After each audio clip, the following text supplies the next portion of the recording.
મિત્રો એક ભારત ન્યૂઝ મીડિયામાં આપનું હાર્દિક સ્વાગત છે। ઇલોલ ગામે પ્રદૂષિત પાણીથી લોકોમાં રોષ। પાણી પુરવઠા લાઇનમાં અનેક લીકેજ। ચામડીના રોગોની ભીતિ। 4 વર્ષથી રજૂઆતો છતાં કોઈ જ ઉકેલ નહીં। હિંમતનગર તાલુકાના ઇલોલ ગામમાં પ્રદૂષિત પાણીની સમસ્યા ગંભીર બની રહી છે, જેના કારણે ગ્રામજનોમાં ભારે રોષ જોવા મળી રહ્યો છે। હિંમતનગરથી ઇલોલ જતા પાણી પુરવઠાની લાઇનમાં અનેક જગ્યાએ ભંગાણ અને લીકેજ હોવાનું સામે આવ્યું છે।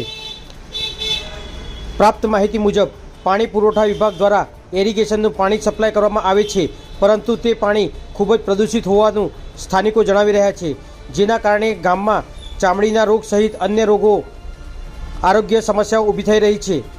ગ્રામજનો દ્વારા અનેકવાર મૌખિક તેમજ લેખિત રજૂઆતો કરવા છતાં હજુ સુધી કોઈ અસરકારક પગલાં લેવામાં આવ્યા નથી। આ અંગે અધિકારીઓને જાણ કરતાં તેઓ એકબીજા પર જવાબદારી ઠાલવી રહ્યા હોવાના આક્ષેપો પણ થયા છે। સ્થળ પર કરાયેલા સર્વે દરમિયાન ઇલોલ હિંમતનગર રોડ પર આશરે 6 થી 7 જગ્યાએ પાઇપલાઇન લીકેજ જોવા મળ્યું હતું, જેમાંથી પાણી સતત વહેતું હોવાથી બગાડ થઈ રહ્યો છે। લીકેજની જગ્યાએ પાણીના કાદવમાં જાનવરો બેઠેલા જોવા મળ્યા હતા, જે સ્વચ્છતાના સ્થિતિ પર પ્રશ્નો ઊભા કરે છે। સ્થાનિક ખેડૂતોનું કહેવું છે કે આ લીકેજના કારણે તેમના ખેતરોમાં પણ નુકસાન થઈ રહ્યું છે। તેમણે પણ અનેક વખત પાણી પુરવઠા વિભાગમાં રજૂઆત કરી છે, પરંતુ હજુ સુધી કોઈ નિરાકરણ આવ્યું નથી।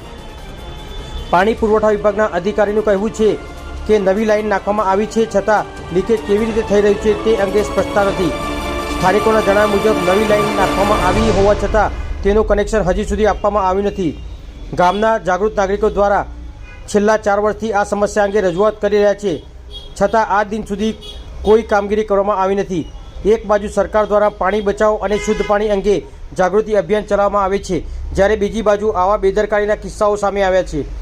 હાલ ગરમીની સિઝન ચાલી રહી છે, ત્યારે પ્રદૂષિત પાણીની સમસ્યા વધુ ગંભીર બની છે અને ગ્રામજનો રામ ભરોસે સ્થિતિમાં જીવવા મજબૂર બન્યા છે। બ્યુરો રિપોર્ટ વિશાલ ચૌહાણ, સાબરકાંઠા। આ જુઓ, આખું આ ભંગાણ પડી ગયું છે। આ પાણી પુરવઠાની લાઈન જાય છે, બરાબર છે। 3 વાર કમ્પ્લેન કરેલી છે અગાઉ પણ, અને આ મારા ઝાડા જે વાયેલા છે એ બહુ મોંઘા ઝાડા વાયેલા છે, અને એ ઝાડાની આખી પત્તરની ઠોકાઈ જાય છે।